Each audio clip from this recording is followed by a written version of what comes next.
le mois de l'histoire de l'Afrique et de ses diasporas.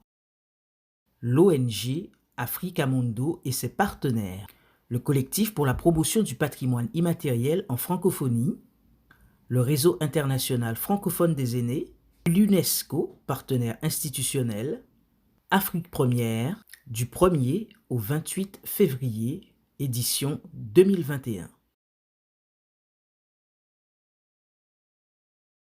Lilian Thuram, bienvenue. Bonjour et merci. Merci beaucoup. Est-ce ou bien merci? Je suis très très bien. Parfait, parfait, parfait, parfait. Eh bien oui, c'est un petit salut à la Guadeloupe. Vous le savez, Lilian Thuram est né en Guadeloupe, footballeur professionnel et notre champion à tout jamais, évidemment. Recordman du nombre de sélections en équipe de France masculine, 142, c'est une performance. Il affiche un palmarès impressionnant. Mais ça, c'était effectivement le footballeur que nous connaissions tous et que nous avons tous dans nos cœurs encore aujourd'hui. En 2008, une fois qu'il a arrêté sa carrière, il crée la fondation Lilian Thuram Éducation contre le racisme afin de traduire en actes son engagement personnel contre les discriminations et pour l'égalité. La fondation Lilian Thuram a fait un de ses piliers, on ne naît pas raciste, on le devient. Cette vérité donc forme la pierre angulaire de cette fondation. Merci d'être avec nous, Lilian Thuram. On va parler pendant une petite heure de votre dernière publication, de votre essai intitulé La pensée blanche. Alors, pour planter le décor, ces 320 pages que vous avez écrites dans cet essai ne défend pas la pensée blanche et ne parle pas des blancs en tant que tels. Bien évidemment, vous parlez de la pensée qui s'est construite, vous parlez beaucoup de votre parcours, vous donnez une bibliographie impressionnante également pour que ça fasse un livre, un essai très sérieux avec des sources très sérieuses. Merci d'être avec nous. La pensée blanche, vous avez voulu titiller, vous avez voulu inviter tout un chacun à se poser des questions, avec vous, parce que vous avez aussi cette humilité de vous poser des questions en même temps que vos lecteurs et en même temps que le tout monde. Pour vous, avant de rentrer vraiment dans le livre avec vous, Lilian Thuram, pour vous, c'est quoi la pensée blanche? Ben écoutez, c'est assez simple. C'est une idéologie qui a divisé les êtres humains en supposées races, en les hiérarchisant. C'est-à-dire qu'on a expliqué pendant très longtemps, malheureusement, que la race blanche était la race supérieure. Par exemple, en France, jusque dans les années 1950, on pouvait apprendre à l'école qu'il y avait une race qui était la race la plus parfaite et qui était la race blanche. C'est-à-dire que peut-être qu'on ne se rend pas compte, mais il y a eu des idéologies politiques qui ont mis en place des lois racistes. Et ces lois racistes ont éduqué les populations du monde pendant très très longtemps. Et nous sommes encore dans cette façon de penser le monde, même s'il n'y a plus de lois racistes, mais il y a encore des habitudes racistes dans nos pays. Et comme je dis très souvent, malheureusement, même les personnes qui ont été vues comme inférieures ont intégré aussi cette pensée blanche. Voilà. Je ne vous entends plus. Voilà. Alors, vous suscitez beaucoup de réactions en cascade, hein, des gens évidemment qui applaudissent votre courage, votre ténacité, votre abnégation, et d'autres que vous dérangez, qui disent effectivement que vous êtes aujourd'hui devenu un raciste, racialiste.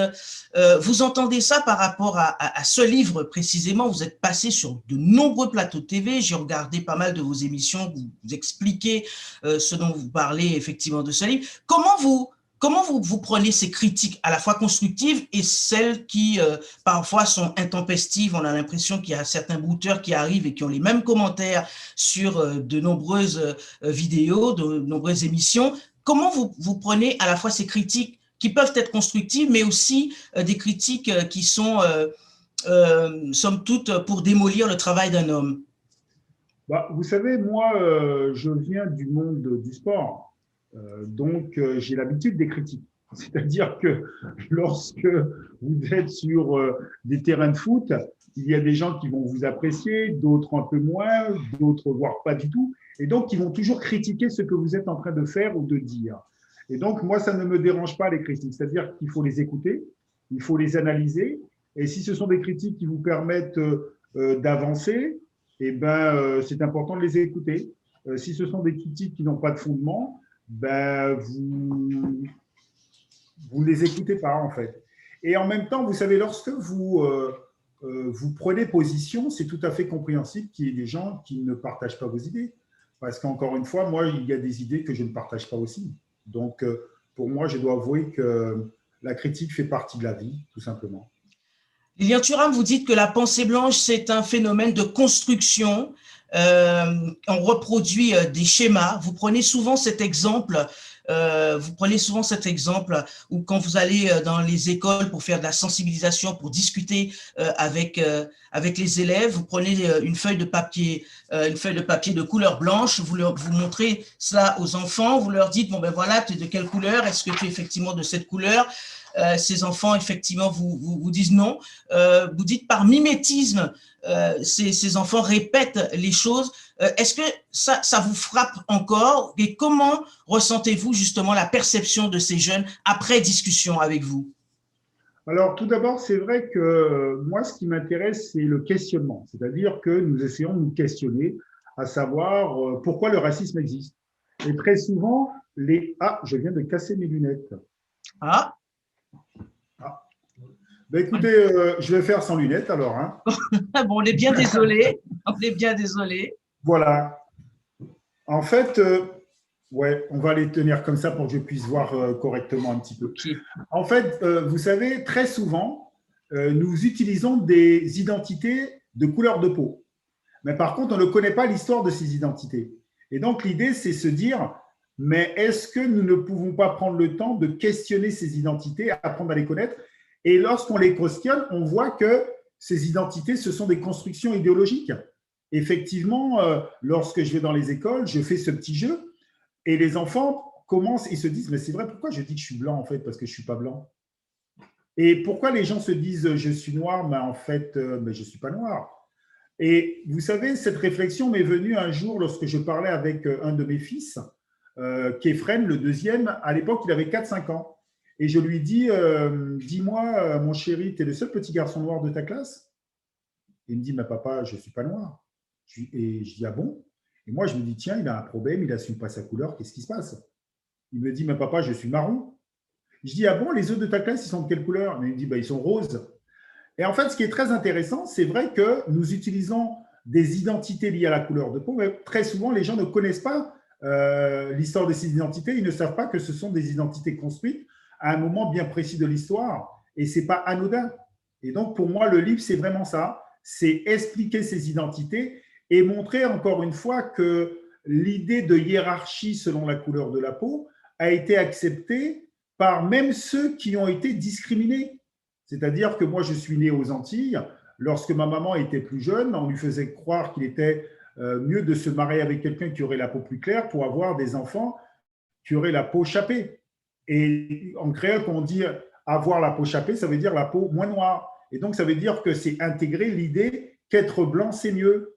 Ou par exemple, lorsque vous êtes au Cameroun et que quelqu'un se comporte bien, on lui dit « Ah, toi, tu es un vrai blanc ». Ou par exemple, au Burkina Faso, il y a un proverbe qui dit « Dieu est grand, mais le blanc n'est pas petit ». Et donc, en fait, ce qui est très intéressant pour moi, c'est montrer cette construction tout au long de l'histoire qui explique en fait notre façon de penser et de dire aujourd'hui. Lilian Thuram, dans votre livre, vous donnez plein d'exemples, évidemment, et vous parlez aussi à un moment donné de votre mère quand vous lui avez demandé pourquoi il y a le racisme, pourquoi ça existe, et vous n'aviez pas beaucoup apprécié sa réponse à l'époque. Vous avez même dit sur certains plateaux TV que vous auriez aimé que votre livre soit déjà, effectivement, existe, en tout cas à cette époque, pour avoir une meilleure réponse. Parlez-nous de cette anecdote. Bah oui, effectivement, je dis très souvent que je suis devenu noir à l'âge de 9 ans. Parce que moi, j'ai grandi en Guadeloupe, à Anse-Bertrand, dans une petite commune. Et la grande majorité des enfants, pour ne pas dire la totalité des enfants, nous avions la même couleur de peau. Donc, j'arrive dans cette classe de CM2 dans la région parisienne et il y a des enfants qui m'insultent de sale noir. Et en fait, je reçois comme une blessure, vous savez, comme une morsure à l'intérieur de moi et je ne comprends pas. Et je rentre à la maison et je raconte cette histoire à ma maman. Et ma mère me donne une réponse en me disant, tu sais, les gens sont racistes, ça ne va pas changer. Et en fait, c'est d'une très grande violence. Ça veut dire que le racisme, c'est une fatalité. Et moi, je pense qu'il est important d'expliquer le racisme, notamment aux personnes qui pourraient subir le racisme, parce que le racisme, c'est avant tout une violence existentielle. C'est-à-dire que ça peut blesser quelque chose de très important chez l'être humain, c'est l'estime de soi-même. Et donc, voilà pourquoi je dis qu'effectivement, j'aurais aimé que ma maman puisse m'expliquer le racisme, me dire tout simplement, voilà, tu sais, ces petits-enfants qui te disent ça, c'est parce que, effectivement, comme ils sont vus comme blancs, ils ont intégré un complexe de supériorité. Ce complexe de supériorité vient d'une histoire. Et donc, elle m'aurait raconté l'histoire du racisme. Elle aurait pu me dire, écoute, en aucun cas, tu dois te penser inférieur à quelqu'un. Et donc, il faut ne pas juger les gens sur leur couleur de peau, mais par contre, fais très attention. Tu vas rencontrer des gens qui vont mettre en doute tes capacités selon ta couleur de peau, mais il ne faut pas que tu puisses intégrer ce discours-là. Méfie-toi, et je pense que ça aurait été un vaccin très important contre le racisme. Parce qu'en fait, ce qui est très, très violent dans le racisme, c'est en fait, le fait d'intégrer un discours. Et peu importe votre couleur de peau, vous pouvez intégrer ce discours qui est construit depuis des siècles, que être blanc serait mieux. Et donc, c'est d'une violence totale. Et effectivement, j'aurais préféré que ma maman puisse m'expliquer tranquillement, sereinement. Et ça m'aurait permis de comprendre simplement qu'en fait, ce ne sont pas les personnes qui sont discriminées qui ont un problème, mais c'est ceux qui se pensent mieux. Voilà. Alors, ma question est la suivante. En fait, à qui s'adresse votre livre? Quand vous l'écriviez, vous pensiez à qui? Vous prenez aussi l'exemple, et vous racontez d'ailleurs dans votre livre, que vous avez un ami, que vous l'avez appelé Franck, je crois, si je ne me trompe pas, voilà. Et vous l'appelez, je vais vous laisser raconter effectivement ce fait et cette anecdote. En fait, ça prouve bien que vous m'avez écouté, parce que dans le livre, il s'appelle Eric, mais en vrai, il s'appelle Franck. Voilà, c'est ça. Mais je vous ai écouté, élu. Et donc, effectivement, comme toujours, parfois, je me pose des questions. Donc, je me posais une question et je me suis dit, tiens, je vais appeler mon ami d'enfance pour essayer de tester quelque chose. Et je lui dis, Franck, dis-moi, je peux te poser une question? Il me dit, bah ouais. Je lui dis, Franck, dis-moi, tu as le sentiment d'être blanc? Et là, il y a un silence. Il me dit, je ne comprends pas. Je dis, Franck, dis-moi, je suis noir. Il me dit, bah ouais. Je lui dis, mais Franck, si je suis noir, toi, t'es quoi? Il me dit, bah je suis normal. Et moi, je me mets à rigoler. Je dis, mais attends, t'es sérieux? T'es normal? Ça veut dire quoi? Je ne suis pas normal, moi? Il me dit, mais non, c'est pas ce que je voulais dire. Et en fait, c'est ça qui est très intéressant. C'est-à-dire qu'on a construit des normes. C'est-à-dire que, effectivement, pendant des siècles, on a construit l'idée que la norme serait blanche. Comme pendant des siècles, on a construit que la norme est masculine, en fait. Et donc, l'idée, c'est questionner ces normes.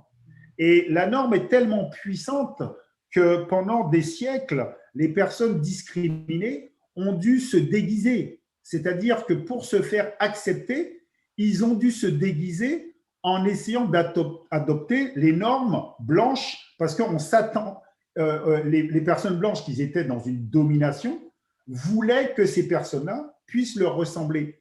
Et la réussite, c'était faire en sorte de calquer à cette norme-là et d'être le plus proche possible.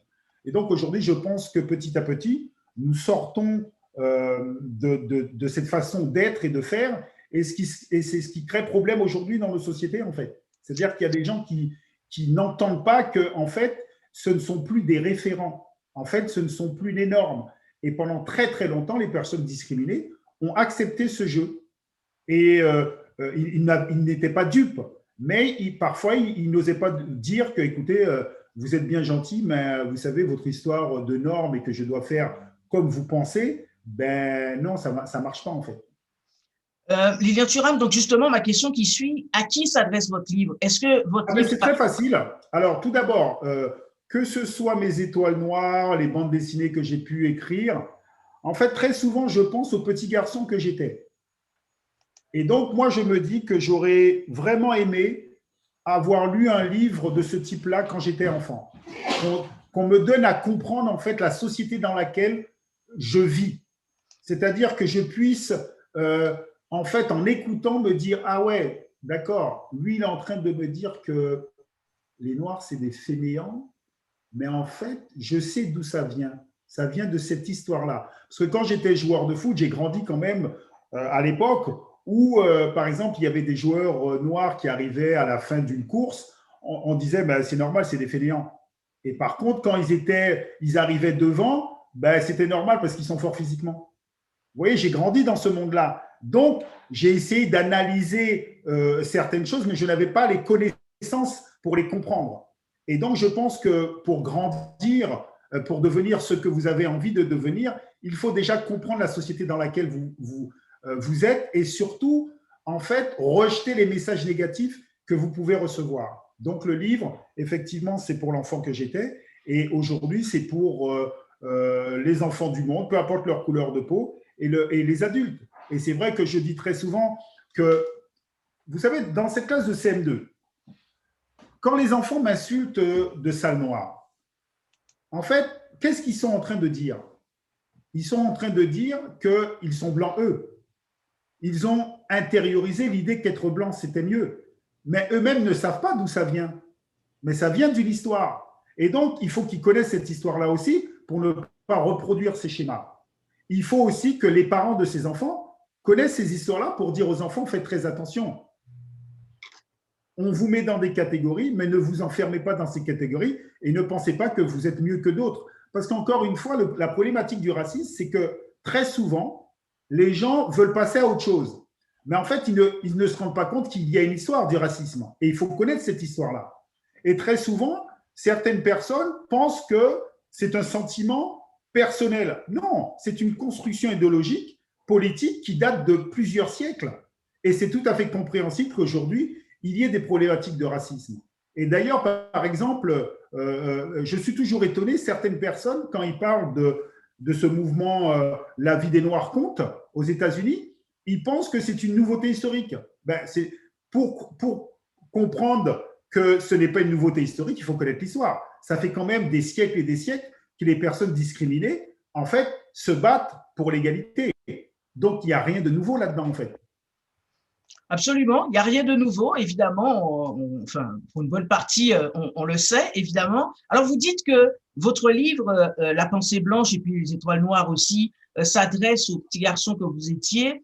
Pourtant, vous êtes vivement critiqué, en tout cas pour ce dernier ouvrage publié en octobre, le 1er octobre 2020, justement par tout un monde scientifique, aussi des sciences sociales, qui vous accuse de faire de votre expérience, de votre témoignage en tant qu'enfant, même si effectivement c'est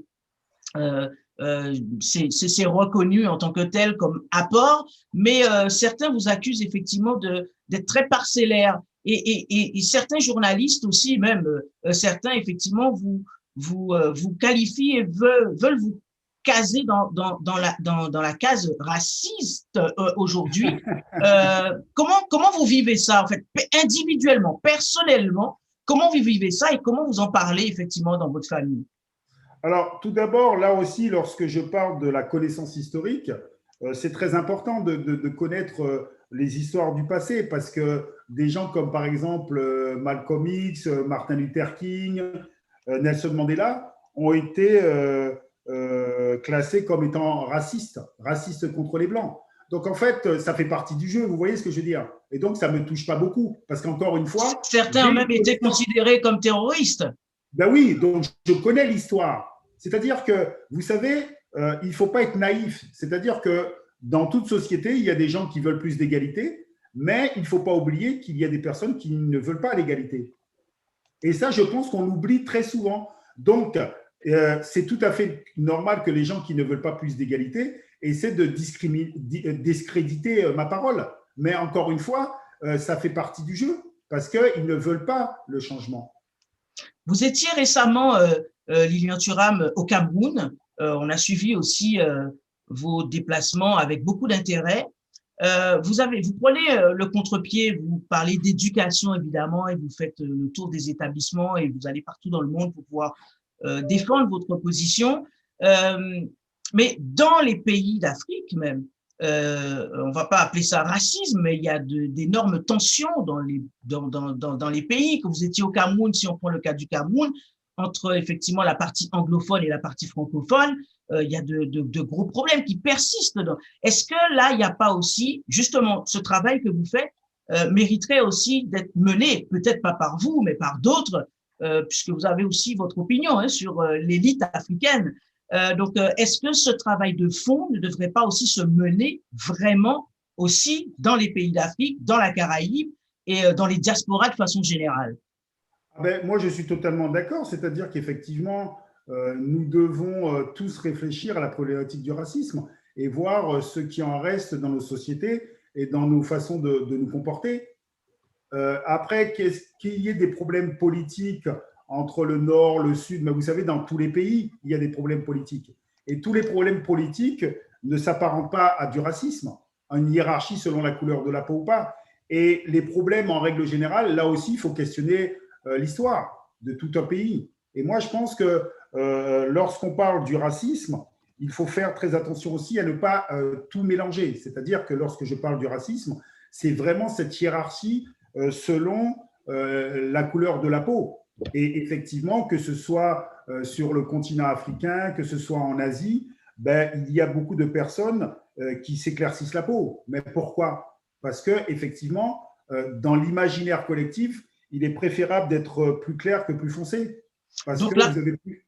Comment? Donc la pensée blanche, la pensée blanche, effectivement, telle que vous la définissez, la pensée blanche se retrouve à la fois chez les Caucasiens et à la fois chez les Africains. Ce qui est normal. C'est-à-dire, encore une fois, la hiérarchisation selon la supposée race a éduqué le monde entier. N'oublions pas qu'il n'y a pas si longtemps encore, les pays du monde occidental dominaient le monde. Donc, donnaient leur discours, portaient leur discours. Et pareil, c'est-à-dire que partout, on a mis des lois en place où il y avait deux catégories de personnes. Il y avait les blancs et les non-blancs. C'est-à-dire que lorsqu'on parle de la colonisation en France, mais très souvent, on oublie de dire qu'il y a le code de l'indigénat. Vous savez, en France, en ce moment, ce qui est très intéressant, c'est que certains développent l'idée que la lutte contre le racisme viendrait des États-Unis. En fait, beaucoup de Français ne connaissent pas l'histoire de leur propre pays, c'est-à-dire qu'en fait, il y a eu le Code noir, d'accord, de 1685 à 1848. Après, il y a le Code de l'indigénat. Le Code de l'indigénat se termine dans les années 1940. Et donc, en fait, la France a mis en place des sociétés ségrégées. Et donc, si vous avez été éduqué dans cette société-là, mais vous avez fini par intégrer. Et surtout, en fait, il y a aussi quelque chose qui est très important à dire, c'est que très souvent, les élites de ces pays qui étaient colonisés ont joué leur rôle. C'est-à-dire qu'en fait, ils ont adopté la norme blanche. Et eux-mêmes, ils ont développé un mépris de ce qui n'était pas blanc, parce qu'ils ont été éduqués à travers ce prisme de pensée. Et encore aujourd'hui, vous savez, il y a beaucoup d'élites, en fait, qui parfois pensent que le racisme n'existe pas, parce que comme eux ont réussi dans leur vie, ils finissent par dire que le racisme n'est pas vraiment présent encore.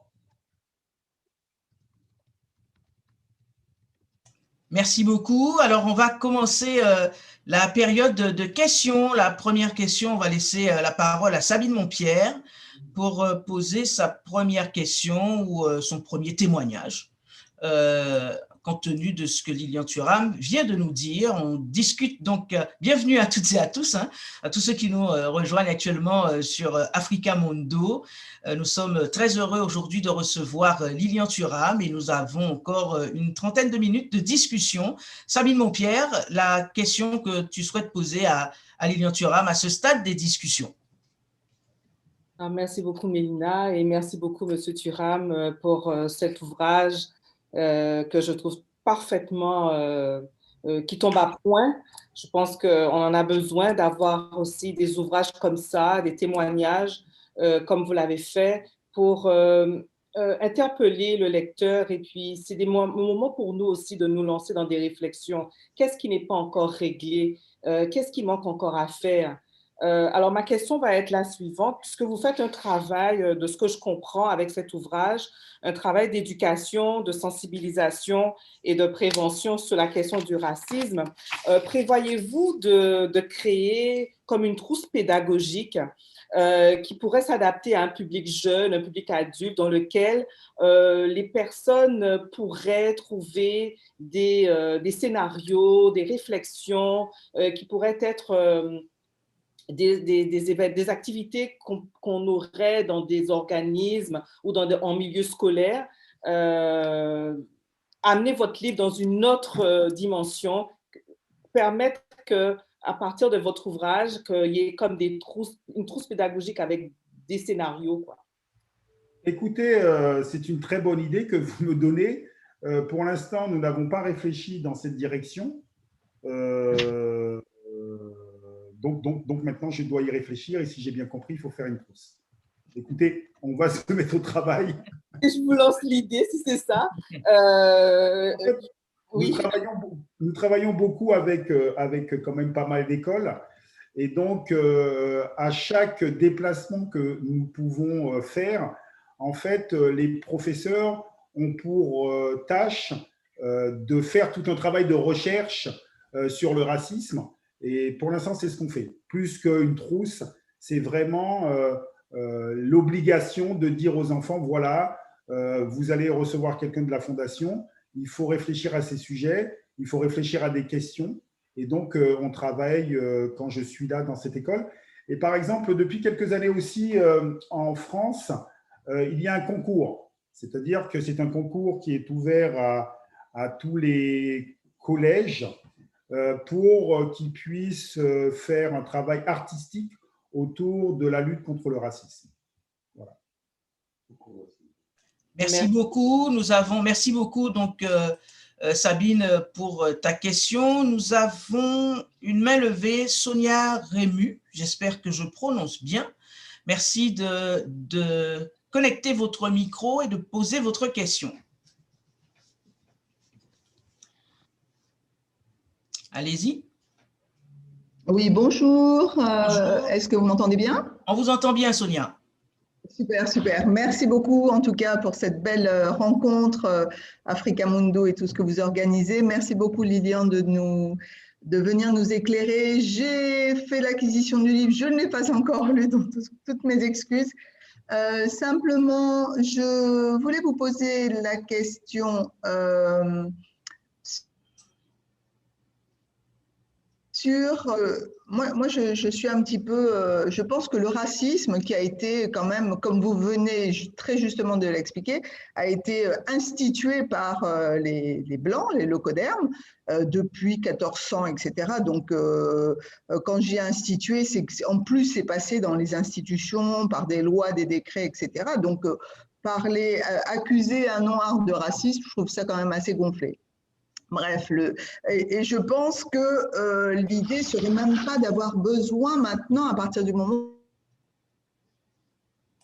où on a conscience de de qui nous sommes et d'où nous venons depuis l'Égypte ancienne, eh bien, je pense que peut-être que c'est plus tellement la peine de négocier, de discuter, d'expliquer aux Blancs que voilà, nous avons le droit aussi d'exister. Et ma question, en fait, c'est de savoir, quel est votre programme pour justement transformer les choses, vu l'aura que vous avez, et à juste titre, hein, parce que vous avez eu ce courage de vous mettre en avant à chaque fois pour participer à la cause, en quelque sorte. Que pensez-vous du panafricanisme déjà? Et puis, quel serait votre programme d'intervention? Bien sûr, aller dans les écoles, je crois qu'il faut une ordre de alors, ça coupe parfois. Sonia, est-ce que vous pouvez passer directement à votre question? Alors, ma question, c'est que pensez-vous du panafricanisme et quelle serait votre vision pour permettre notre souveraineté, retrouver notre puissance et notre vraie place. Merci beaucoup, Sonia. Merci. Alors, pour le panafricanisme, bon, effectivement, je pense qu'on ne peut pas être contre. Pourquoi? Parce qu'en fait, c'est l'idée de créer des liens. Et moi, je suis pour qu'on puisse créer des liens. Parce que lorsque vous créez des liens, vous créez aussi de la proximité, vous créez de l'échange, vous créez une vision et vous créez des solidarités. Et donc, moi, je suis tout à fait d'accord pour créer des solidarités. Après, je tiens simplement à rappeler quelque chose qui me semble essentiel, c'est montrer que le racisme a toujours été un leurre. C'est-à-dire le fait de casser les liens entre les êtres humains, en fait, c'est une volonté pour pouvoir exploiter des gens. C'est-à-dire que lorsqu'on parle, par exemple, de l'esclavage, lorsqu'on parle des colonisations, il faut quand même rappeler que ce n'est pas une confrontation entre personnes de couleurs différentes. C'est avant tout des idéologies économiques. Et donc, moi, je pense qu'aujourd'hui, nous devons prendre conscience qu'effectivement, ce n'est pas de l'affrontement, c'est de la compréhension de ce leurre pour sortir de ces catégories où l'histoire nous a positionnés. Et c'est pour cela que dans mon livre, je dis que peut-être qu'il serait temps d'enlever ces masques de noirs, de blancs, d'autres, de musulmans, de juifs, de chrétiens, pour pouvoir se voir comme des êtres humains. Parce que vous savez, nous sommes dans un système économique qui violente les êtres humains, qui violente la nature, qui met en danger notre survie. Et donc, en fait, pour moi, le vrai défi, c'est cela. C'est vraiment ouvrir les yeux et être dans des sociétés où on va demander plus de solidarité, plus de justice, plus d'entraide. Parce que le système économique dans lequel nous sommes aujourd'hui est d'une violence totale. C'est-à-dire qu'on finit par nous faire croire qu'il est préférable d'être seul, que vous n'avez besoin de personne. Et le fait d'être seul, d'avoir besoin de personne, ben, ça va conforter le capitalisme dans lequel nous sommes. Parce que si vous êtes seul, vous avez besoin de tout. Et donc, vous finissez par être simplement un consommateur. Et donc, je pense que lutter et dénoncer les injustices, c'est avant tout d'avoir une vision politique où la solidarité sera au cœur des projets politiques. Merci beaucoup, Lilian Thuram, pour votre réponse à Sonia. Il y a Michel Moutambo qui pose une question. Quels sont les souvenirs les plus marquants pour vous de votre récent voyage au Cameroun? Je sens que c'est une Camerounaise, hein, Michel? Oui, je confirme. Écoutez, tout d'abord, ce que je retiendrai de ce voyage, ben, c'est tout l'amour que j'ai reçu, en fait. Je me rends compte que j'ai beaucoup de chance d'être aimé à ce point-là. Parce que je pense que chacun de nous, nous avançons dans la vie, mais parce qu'on reçoit de l'amour. Et au Cameroun, ça a été quelque chose de vraiment incroyable. Et pour parler peut-être d'un moment plus précis, c'est lorsque j'ai eu la chance d'être accueilli dans la communauté sarwa, en fait. Et le moment qui a été un moment incroyable que je ne pourrais même pas vous décrire, c'est lorsque on me fait rentrer dans cette case et que je suis surpris en voyant un homme assis en tailleur et qui me parle, en fait. Il me parle dans une langue du pays, que quelqu'un me traduit et qui me dit des mots juste incroyables. Je ne peux pas vous dire exactement tout ce qu'il m'a dit, mais c'était bienvenue chez toi. On t'attendait depuis longtemps, tu es enfin de retour. Sache qu'ici, c'est chez toi.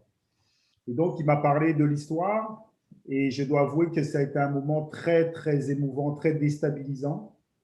Et je dois encore avouer que j'ai beaucoup de chance, vous savez. C'est-à-dire que ce qui nous manque très souvent, c'est qu'on puisse être accepté, en fait, et de nous dire que vous êtes ici chez vous. Voilà. Donc, en tout cas, oui, ça a été un moment très, très, très, très, très important. Et je dois avouer que je prends toujours ces moments comme un signe d'amour et un signe de responsabilité. C'est-à-dire que ce que tu es en train de faire, nous t'observons, nous t'encourageons et n'oublie pas que nous sommes avec toi. Voilà. Parce qu'encore une fois, moi, je suis né aux Antilles, vous savez, et les cultures antillaises, bien évidemment, sont aussi dues aux cultures africaines et d'autres cultures. Mais moi, je crois beaucoup à la responsabilité des ancêtres. Je crois beaucoup à notre propre responsabilité quand nous serons des ancêtres. Et donc, je sais que nous sommes beaucoup plus qu'on le pense. Voilà. Nous sommes beaucoup plus qu'on le pense. Et je pense qu'il y a des gens qui nous observent et qui nous accompagnent dans ce que nous sommes en train de faire. Absolument, et ça me permet de rebondir évidemment sur ce mois de l'histoire de l'Afrique et de ses diasporas en miroir du mois de l'histoire des Noirs qui existe depuis 1976, mais avec évidemment avant la Semaine des Nègres en 1926 déjà aux États-Unis. Qu'est-ce que vous pensez de telles manifestations, de tels événements dont le but évidemment pour Africa Mundo et tous ceux qui les accompagnent, tout ce qui accompagne effectivement Africa Mundo dans cette belle aventure de reconnexion entre Africains et Afro-descendants, Afro-Caribéens, Afro-Américains. Quel est le regard que vous portez, Lilian Thuram, sur de tels événements? Comme je vous ai dit tout à l'heure, moi je crois beaucoup aux liens, c'est-à-dire recréer des liens. Ça me paraît essentiel parce que recréer des liens, c'est recréer de la proximité. Vous savez, moi, je suis effectivement antillais et pendant très longtemps, beaucoup d'Antillais ne connaissaient pas leur histoire. Pendant très longtemps, il n'y a pas si longtemps d'ailleurs, hein, il y avait des Antillais qui ne pouvaient pas entendre qu'il y avait un lien à l'Afrique parce qu'on leur avait éduqué en leur disant que leurs ancêtres étaient des Gaulois et que les Africains étaient des sauvages. Et donc, ça participait justement à ce rejet parce qu'on leur avait raconté l'histoire dans un sens. Et moi, je pense qu'il est important de retrouver la mémoire. Retrouver la mémoire, c'est se retrouver soi-même. Se retrouver soi-même, c'est être beaucoup plus fort pour affronter la vie. Et si vous voulez affronter la vie de la façon la plus intelligente, c'est d'avoir une bonne connaissance de soi-même et une bonne estime de soi-même. Et donc, moi, je suis ravi qu'il y ait ces initiatives. Parce que, en règle générale, vous savez, ce sont toujours une minorité de personnes qui créent le changement, que ce soit positif ou négatif. Généralement, la grande majorité des gens, en fait, suivent. Mais très souvent, les minorités qui font évoluer les choses, parce que ce sont des minorités conscientes. Et donc, ce rapprochement, c'est emmener de la conscience, emmener de la connaissance, emmener une vision. Et donc, je trouve que c'est extrêmement important que nous puissions effectivement créer des liens, et ça me paraît essentiel, voilà. Parce qu'il y a des histoires à partager, il y a des visions à partager, et je pense que plus on partage certaines choses, plus on s'enrichit de certaines choses, mais mieux c'est, tout simplement. Merci beaucoup, Lilian Thuram. Muriel Jasmin a une question à poser. Allez-y, Muriel, décochez votre micro. Voilà, on vous écoute. Oui, bonjour. Merci, Lilian Thuram, pour votre sollicitation. Je me réjouis que vous soyez parmi nous pour nous faire partager votre ouvrage qui, je pense, est très intéressant et très instructif. Alors, j'avais juste une question à vous poser quand même pour savoir, puisque vous êtes quand même des Outre-mer, vous êtes quand même de la Guadeloupe. Bon, moi-même, je suis antillaise et je fais quand même un petit clin d'œil à la Martinique. Mais pourquoi avoir choisi dans votre ouvrage le mot race?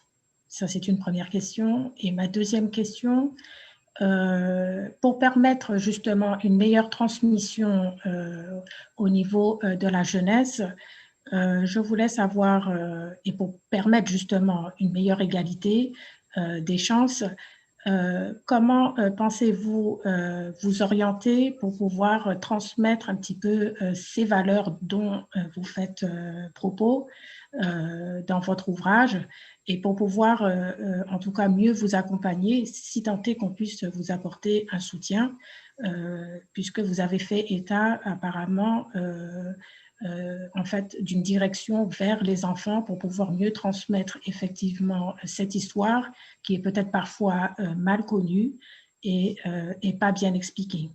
J'apprécie aussi, pour finir, que vous ayez fait un petit clin d'œil aux ancêtres à votre façon, parce qu'effectivement, je suis également fondatrice d'une association mémorielle qui s'appelle le Comité Femmes Fer et animiste et ancestrale. Je vous remercie, Lilian. Merci beaucoup, Muriel.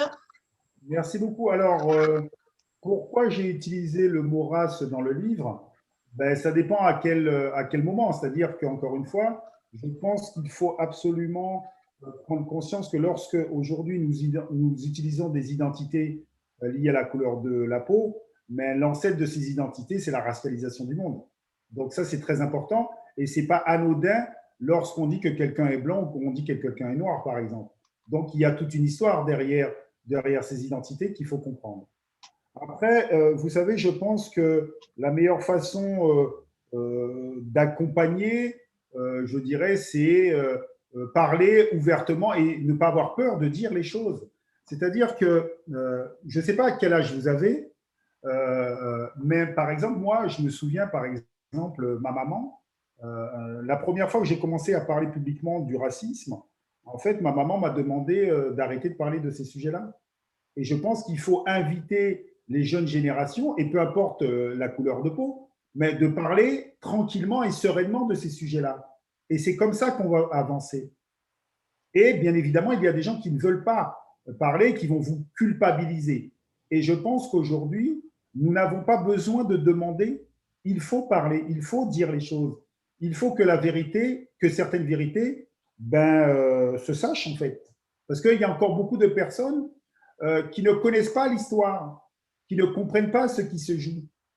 Il y a beaucoup de personnes de bonne volonté. Et d'ailleurs, au début, quand vous me parlez du livre sur le fait qu'il y ait des personnes qui n'ont pas été, comment je dirais, très heureuses de la sortie du livre.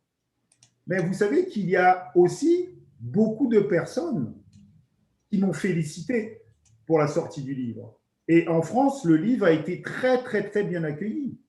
Mais vraiment, c'est-à-dire que la grande majorité des journalistes ont accueilli ce livre en expliquant que, en fait, ce livre nous permet d'avoir un autre point de vue et que ce autre point de vue-là, en fait, on n'avait pas pris conscience de cela. Et donc, je pense qu'il y a vraiment en ce moment beaucoup de personnes qui ont envie de comprendre. Mais malheureusement, vous savez, on a été pendant très très longtemps, on a toujours donné la parole à ceux qui confortaient la norme blanche, c'est-à-dire qui rassuraient les personnes blanches. C'est-à-dire que c'est à eux qu'on leur donnait la parole. Mais aujourd'hui, il faut que ceux qui ont la possibilité de prendre la parole puissent aussi dire des vérités que parfois c'est difficile à entendre, mais qu'il est nécessaire d'entendre. Et il faut aussi qu'on puisse se parler tranquillement, sereinement, qu'on puisse comprendre l'histoire, analyser l'histoire et voir que l'histoire a fait du mal à beaucoup d'entre nous.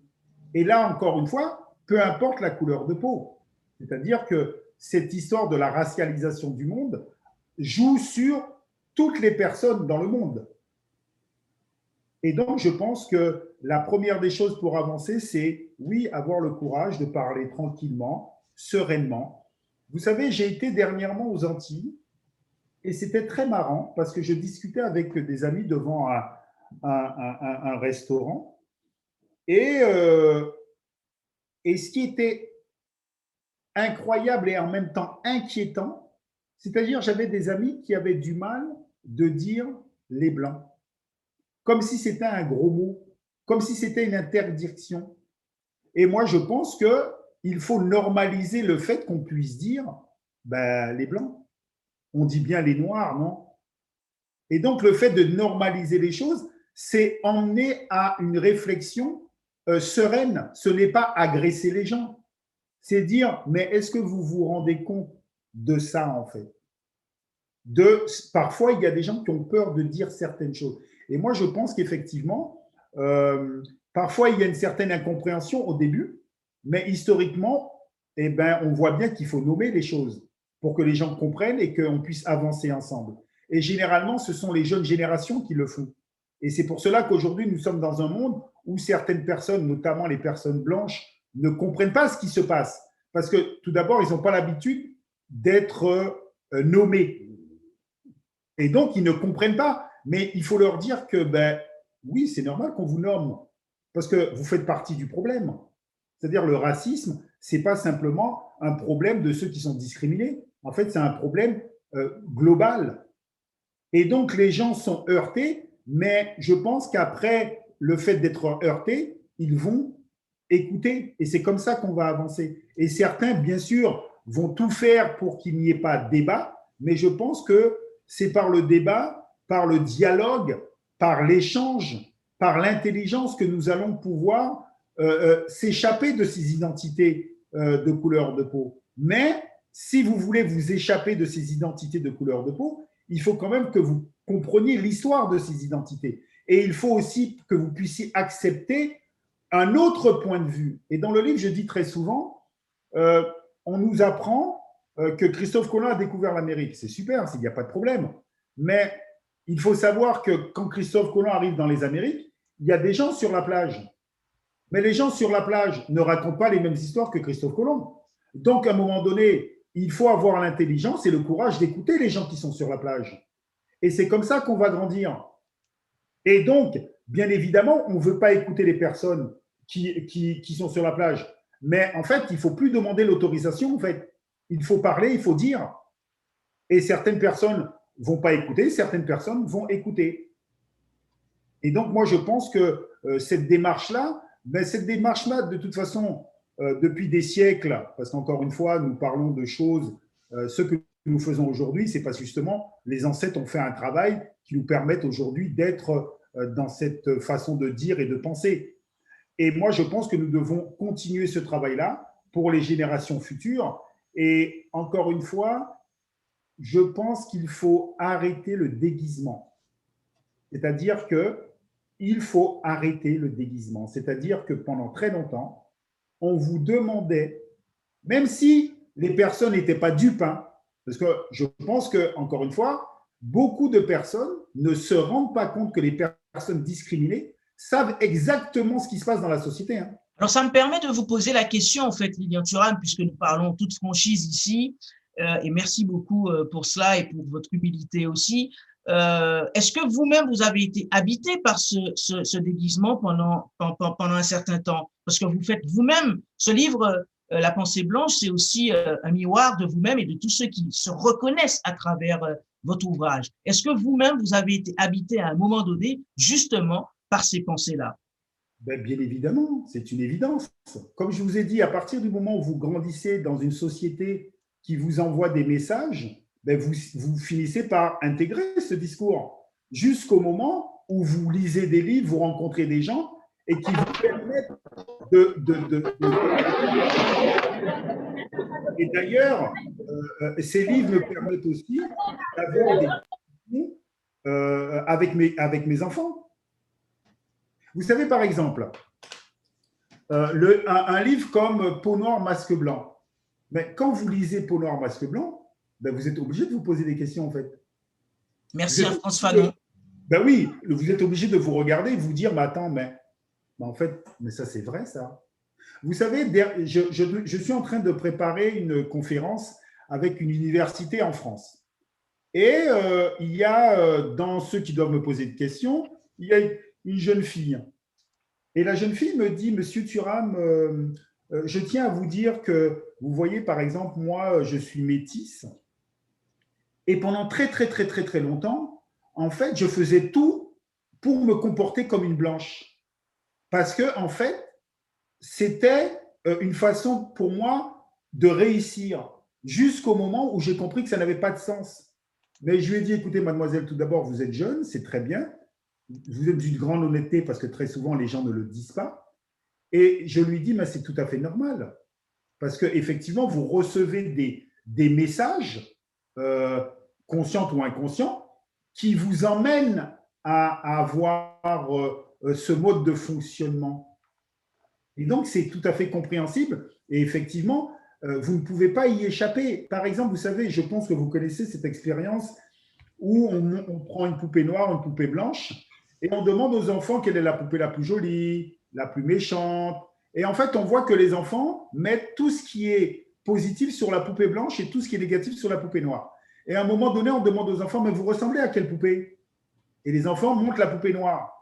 Donc, ça veut dire que très tôt, si on ne fait pas attention, les enfants reçoivent des messages qui reproduisent ces schémas en pensant qu'être blanc, c'est mieux. Oui, c'est le conditionnement, c'est ce que vous expliquez effectivement. Et on peut saluer aussi toutes les initiatives qui sont en cours actuellement pour partout d'ailleurs, sur tous les continents. Il y a beaucoup d'initiatrices, de conceptrices qui font des poupées noires et les reines même noires. Donc en fait, bon, c'est vraiment quelque chose qui se développe et ça va encore se développer. Souhaitons qu'il y ait des industries vraiment qui participent à tout cela. Donc, il y a quand même un cheminement qui se fait depuis enfin, en tout cas, la dernière décennie prouve bien qu'il y a une dynamique, une belle dynamique. Justement, est-ce que vous saluez tout cela et puis vous concourez aussi à ce que cette dynamique-là, où ce que les langues se délient et que les gens s'expriment et que finalement, des initiatives se créent de part et d'autre? Ah ben moi, je suis tout à fait content, je suis très heureux, effectivement, parce que, vous savez, lorsque vous faites des choses pour développer une bonne estime de vous-même, en fait, ce n'est pas contre les autres. Hein. En fait, c'est ça le problème. Certains vont venir vous dire que vous êtes contre les autres, mais ce n'est pas vrai. Vous faites des choses parce que vous pensez que c'est mieux pour vous, pour des générations futures. Voilà, c'est parce que, encore une fois, le racisme, c'est une violence existentielle. Et personne ne doit être violenté, et sûrement pas les enfants. C'est-à-dire qu'on ne doit pas construire un discours où certaines personnes pourraient se penser moindres ou illégitimes.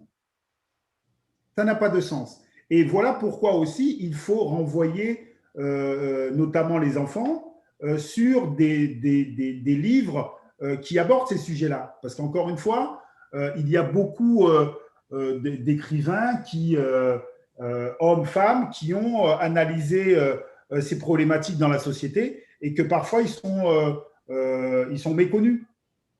Parce qu'encore une fois, on a besoin de se nourrir intellectuellement pour comprendre ce qui se joue. Et ça, c'est très important. Absolument. Et donc il faut vraiment insister sur le fait que non, ce n'est pas contre les autres, mais il faut faire des choses pour justement pouvoir s'émanciper, comme je peux dire. Parce qu'encore une fois, vous savez, lorsque on a été dans des sociétés, et lorsque nous sommes encore dans des sociétés où la couleur de la peau de quelqu'un, ce n'est pas anodin, et lorsque on vous dit que votre couleur de peau est moindre, en fait, il faut faire un travail énorme pour ne pas tomber dans une mésestime. Et donc, c'est normal de faire ce travail-là parce que ça fait des siècles qu'on dit à certains qui sont moindres et qui ne sont pas la norme. Et donc, il faut effectivement questionner cette norme et rejeter cette norme qui est en place depuis des siècles parce que ça n'a pas de sens. Ça n'a pas de sens, en fait. Absolument. Et nous avons donc tout un travail de décolonisation et de déconstruction mentale pour se ressourcer et être nous-mêmes. Merci beaucoup. Le temps qui nous était parti avec vous, Liliane Thuram, arrive à sa fin pour respecter les horaires. Merci mille fois. Désolé encore pour vos lunettes. Et on espère que vous avez passé un agréable moment avec nous. Et puis, on espère bien vous avoir en février 2022 pour le mois de l'histoire de l'Afrique et de ses diasporas afin justement de poursuivre ce travail. Tous ceux qui sont là, certains ont donné des idées. Donc, on espère pouvoir contribuer à notre façon, justement, à tout le travail que vous êtes en train de mettre en place et que vous faites depuis. Merci beaucoup, Lilian Thuram. Votre mot de la fin? Est-ce que vous avez une question pour nous? Alors, bon, je ne sais pas si j'ai un mot de la fin. Je dirais que tout d'abord, je vous remercie de cette invitation. Et vous savez, s'il y a des gens qui sont en opposition et qui ne comprennent pas qu'effectivement, il y a des personnes qui doivent travailler pour plus de justice, plus d'égalité, plus de liberté, il faut les laisser de côté. S'ils ne comprennent pas, tant pis. S'ils pensent que c'est, comment je dirais, contre eux, tant pis s'ils ne comprennent pas. Parce qu'encore une fois, toutes les personnes ne peuvent pas comprendre que il y a des choses à répondre. Ah, on a une coupure. On a une coupure avec Lilian Thuram. J'entends plus personne. Ah, voilà. Mais si nous, on vous entend, on vous voit plus. On vous voit plus, mais on vous, on vous voit plus, mais on vous entend. C'est l'heure qui est arrivée. Ah, voilà. Ah, d'accord. on vous voit de nouveau. On vous laisse terminer votre phrase. Ça y est, non, j'avais terminé. À un moment donné, j'étais seul et j'étais en panique parce que je vous voyais, mais il n'y avait personne qui parlait. Non, on est là, on est là, on est là, on est là, on est bien là. Merci beaucoup et saluons toutes les initiatives qui se font. Et puis, procurez-vous effectivement ce dernier ouvrage de Lilian Thuram, La pensée blanche. C'est disponible en ligne également, sorti en octobre 2020. Merci Lilian Thuram, à très bientôt et merci à toutes les personnes qui ont participé. Quelque chose? Oui, oui. En fait, vous savez, très souvent, quand je suis chez moi, je me dis en fait que lorsqu'on regarde l'histoire, les personnes discriminées, en fait, ce sont ces personnes-là qui rendent le monde meilleur. Ça, c'est très important. C'est-à-dire que les gens qui dénoncent les injustices et les discriminations obligent les sociétés à devenir meilleures. Et donc, nous n'avons pas d'autre choix de continuer à dénoncer les injustices, à dénoncer le racisme, parce que la société deviendra meilleure. Voilà. Merci beaucoup. Dénoncer et agir. Et c'est ce que vous faites. Vous dénoncez et vous agissez. Parce que la dénonciation sans l'action derrière, eh bien, voilà. Donc, vous agissez à travers votre fondation et nous, on agit aussi à notre niveau. Merci beaucoup, Lilian Thuram. Bon courage. Merci beaucoup. Merci à tous si vous avez suivi. Merci à tous ceux qui se sont connectés via Zoom avec nous. C'était donc Lilian Thuram et on discutait avec lui au sujet de son dernier ouvrage. Merci. Au revoir. Le mois de l'histoire de l'Afrique et de ses diasporas. L'ONG Africamundo et ses partenaires, le collectif pour la promotion du patrimoine immatériel en francophonie, le réseau international francophone des aînés, l'UNESCO, partenaire institutionnel, Afrique Première, du 1er au 28 février, édition 2021.